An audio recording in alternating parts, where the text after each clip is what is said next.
La vitesse volumique d'une réaction. Par définition, on appelle vitesse volumique de réaction V de T. Notez V de T, V c'est la vitesse de la réaction à la date T, donc sa valeur dépend de la date T, égale le produit 1 sur grand V fois la dérivée de l'avancement X par rapport au temps. Donc le but c'est de bien comprendre cette formule et de l'appliquer dans différentes situations. Grand V, elle représente le volume du mélange réactionnel. Si le mélange réactionnel est une solution, dans ce cas-là, c'est le volume de la solution. Un cas particulier, c'est toutes les espèces chimiques réactifs et produits sont à l'état gazeux. Dans ce cas-là, ces espèces chimiques sont dans une enceinte. Donc, c'est le volume de l'enceinte. Mais attention, si on a une solution et on a en même temps un dégagement d'un gaz, le mélange réactionnel, le volume réactionnel reste le volume de la solution. Donc, on va prendre le volume de l'enceinte dans le cas où toutes les espèces sont à l'état gazeux. Reste la dérivée de x par rapport au temps. Donc, comment calculer, comment trouver la valeur de dx par rapport au temps? Si on a la fonction x de t, bien sûr, on peut faire la dérivée de x par rapport au temps. Mais en chimie, en général, on vous donne un graphe qui représente, par exemple, x en fonction du temps, et on vous demande de calculer dx sur dt par rapport en utilisant le graphe, c'est-à-dire d'une manière graphique.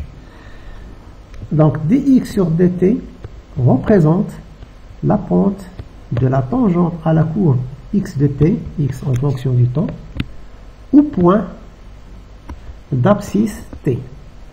Donc, première chose, on cherche la vitesse à la date t. Il faut repérer la date t sur l'axe des dates. Voilà, la date t. Ensuite, quel est le point qui a comme abscisse la date t? Donc, le point d'abscisse t, c'est ce point-là, qui est là comme abscisse t. Ensuite, on trace la tangente à la courbe en ce point. Donc, voilà, c'est déjà fait, la tangente à la courbe. Et enfin, on calcule la pente de cette tangente. C'est-à-dire, on doit prendre deux points de la tangente. Attention, c'est pas de la courbe, de la tangente. Donc, x2. Ici, on a x1. x2 moins x1. On va le noter delta x. Même chose, ce point est là comme abscisse T2. Ce point est là comme abscisse T1. Donc, cet intervalle représente delta t. Et cet intervalle représente delta x. La pente, elle est égale à delta x sur delta t. Et la valeur trouvée, on va la diviser par le volume du mélange réactionnel et on trouve la vitesse volumique de la réaction. On remarque que cette vitesse, puisque la pente elle est calculée à partir de la tangente. Donc cette tangente, elle a une valeur maximale à l'instant t égale à 0. Ensuite, la valeur de la pente, elle diminue au cours du temps. Et à la fin de la réaction, voilà, on remarque, on a x2 qui est confondu avec x1, ils ont la même valeur, delta x est 0. Et par conséquent, la vitesse à l'état final, elle est égale à 0. Donc cette vitesse, elle est maximale à l'instant t égale à 0. Elle diminue au cours du temps et devient nulle à l'état final. Donc v de t est maximale à t égale 0, l'état initial. Puis diminue au cours du temps et devient nulle à l'état final. Remarque, la vitesse volumique de réaction est indépendante de la taille de la solution. C'est-à-dire, si on a une solution, par exemple, de volume V égale, volume réactionnel V égale 1 litre, Si on prélève 10 ml de cette solution, la vitesse volumique dans 10 ml est la même que dans 1 litre. Donc, elle est indépendante de la taille de la solution. Pour cette raison, on l'appelle une grandeur intensive. Comme, on l'a déjà vu, une grandeur qui ne dépend pas de la taille de la solution, comme la concentration. On sait que la concentration ne dépend pas de la taille de la solution. Lorsqu'on a une solution de concentration C, lorsqu'on fait le prélèvement, la valeur de la concentration ne change pas. Donc la concentration est aussi une grandeur intensive. Deuxième remarque, quelle que soit la méthode utilisée pour le suivi de la réaction. Donc cette courbe-là est une courbe de suivi de la réaction. Ici on utilise l'avancement en fonction du temps. Mais on peut aussi utiliser la pression, ou bien le volume, ou bien la conductivité, etc. en fonction du temps. Donc, quelle que soit la méthode utilisée pour le suivi de la réaction, on arrive toujours, c'est très important, à relier la grandeur mesurée, qui peut être soit concentration, soit volume, soit pression, soit conductivité, et avancement X de la réaction. Donc on arrive toujours à relier X et la grandeur mesurée. Pourquoi? Parce que dans la définition de la vitesse, on a ici dx sur dt. Et si on a une autre grandeur, donc il faut chercher d'abord quelle est la relation entre X et la grandeur mesurée. Ensuite, appliquer cette formule-là pour calculer la vitesse volumique à la date t. On va prendre deux exemples. Donc deuxièmement, application, soit la réaction de ClO-, l'ion hypochlorite, c'est une solution, c'est l'eau de Javel. Donc cet ion-là, elle est aqueux, ça veut dire entouré par des molécules d'eau, qui va se décomposer pour donner 2Cl-, même chose, un ion hydraté, 2Cl- aqueux, et un dégagement d'un gaz qui est le dioxygène. On considère que le volume de la solution Vs, elle est constante. Donc, à l'instant t égale à 0, ici, le suivi de la réaction se fait par la mesure de la concentration, ou bien par le dosage de la concentration des ions ClO- dans le mélange réactionnel. À l'instant t égale à 0, la concentration en ions ClO- elle est égale à C0. Donc, à l'instant t égale à 0, la quantité de matière, c'est C0 fois le volume du mélange qui est ici Vs. C'est 0, 0. À une date t quelconque, on a ici C0 fois Vs moins 2x, donc x est l'avancement de la réaction. Si on a un coefficient stoichiométrique qui est égal à 2, donc moins 2x, ici 2x, ici x. On vous demande de donner l'expression de la vitesse volumique V de t en fonction de la concentration des ions ClO- à la date t. Donc, par définition, on a en question 2.1 la vitesse volumique de la réaction à la date t égale 1 sur le volume du mélange réactionnel, ici Vs, fois la dérivée de l'avancement par rapport au temps. Dans la remarque, on a vu que quelle que soit la méthode utilisée, on arrive toujours à relier la grandeur mesurée et l'avancement x. Donc on cherche cette relation. Donc pour cela, on va utiliser le tableau d'avancement. Donc la concentration en ion ClO-, ion hypochlorite à la date t, elle est égale C0, la quantité de matière C0 Vs moins 2x divisé par Vs, ce qui donne C0 Vs sur Vs c'est C0 moins 2 fois x sur Vs. Donc voilà la relation entre l'avancement x et la grandeur mesurée ClO-. Ici on cherche d de x sur dt. Pour cette raison on va dériver cette égalité. Donc la dérivée de ClO- par rapport au temps, elle est égale à la dérivée de C0 sur constant, c'est 0.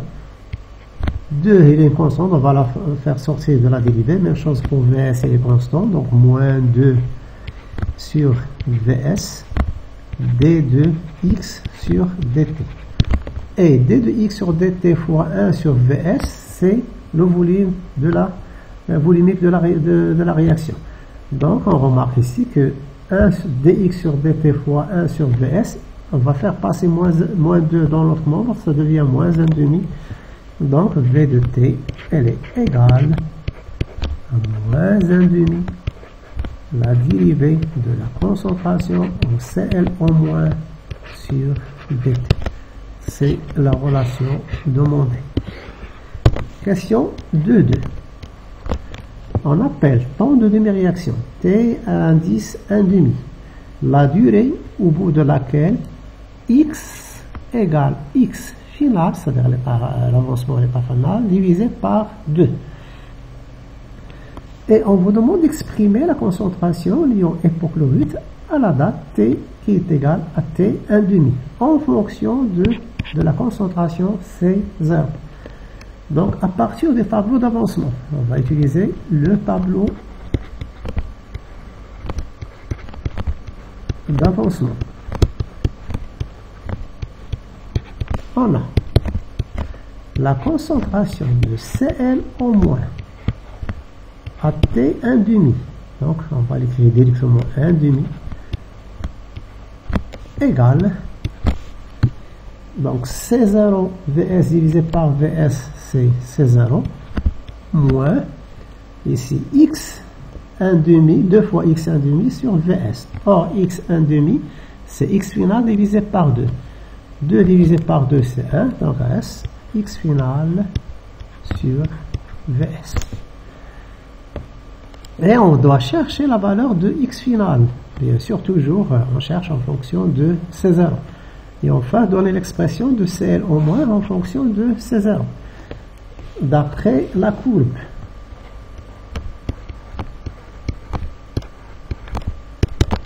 Concentration en fonction du temps. La concentration en Cl au moins à l'état final, qui est égal d'après le tableau d'avancement C0 Vs sur Vs, donc c'est C0, moins 2 fois x final sur Vs.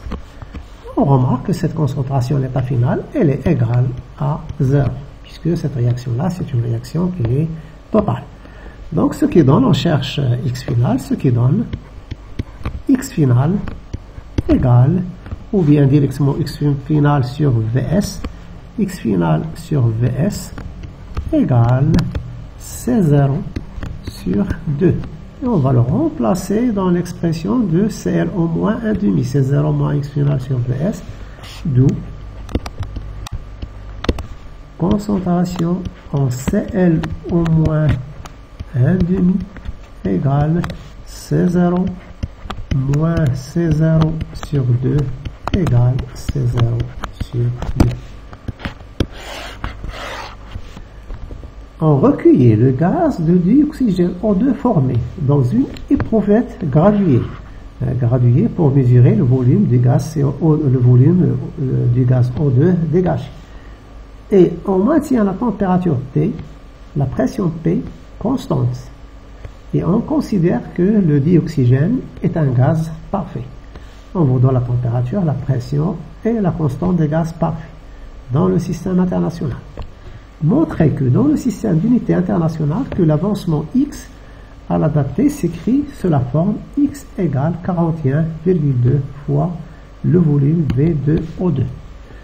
Donc on vous dit que O2 est un gaz parfait. O2 est un gaz parfait, donc on a le droit d'appliquer l'équation d'état d'un gaz parfait, c'est-à-dire P fois V de O2 égale sa quantité de matière N de O2 fois la constante du gaz parfait fois la température. D'après le tableau d'avancement, toujours à la date T, on a N de O2 égale, voilà, tableau d'avancement. Donc, à la date T, la quantité de matière de O2, elle est égale à X. Et on va remplacer dans l'équation d'état d'un gaz parfait. Donc P V de O2 égale X fois RT. On cherche X, donc X égale avancement X, P sur R fois T fois V de O2. On va donner la valeur de P, la valeur de R, la valeur de T, la valeur de P dans le système international, donc 1,02 10 à la puissance 5 divisé par constante R 8,31 fois la température, c'est 25 degrés Celsius. Il faut convertir en degrés Kelvin, donc il faut ajouter 273 pour obtenir le degré Kelvin. Donc 25 plus 273, ça donne 298 degrés Kelvin. Donc dans le système international, fois le volume de O2, ce qui donne X égale à peu près 41,2 fois le volume de O2. Si on vous demande par exemple de calculer la vitesse volumique de la réaction, toujours en utilisant cette courbe, à la date T. Donc on a V, c'est 1 sur volume de la solution, donc V de T égale 1 sur le volume de la solution, D de X sur DT. Et on a cette égalité, on va dériver X par rapport au temps, l'égalité par rapport au temps, on obtient V de T égale, donc 1 sur Vs, dx sur dt, c'est 41 fois 2 la dérivée du volume de O2 par rapport au temps. Et si on veut calculer graphiquement cette vitesse, donc on doit d'abord chercher le point d'abscisse T, voilà ce point, tracer la tangente en ce point, c'est déjà fait, et ensuite calculer la pente de cette tangente. Donc la pente de cette tangente, soit dire 2 points de la tangente. Donc cette pente, elle est égale à delta V sur delta T. Une fois on a cette valeur-là, la vitesse V de T égale CVS, 1 sur VS fois 41,2 fois la pente T. Donc il faut faire attention aux unités, il faut travailler dans le système d'unités internationales.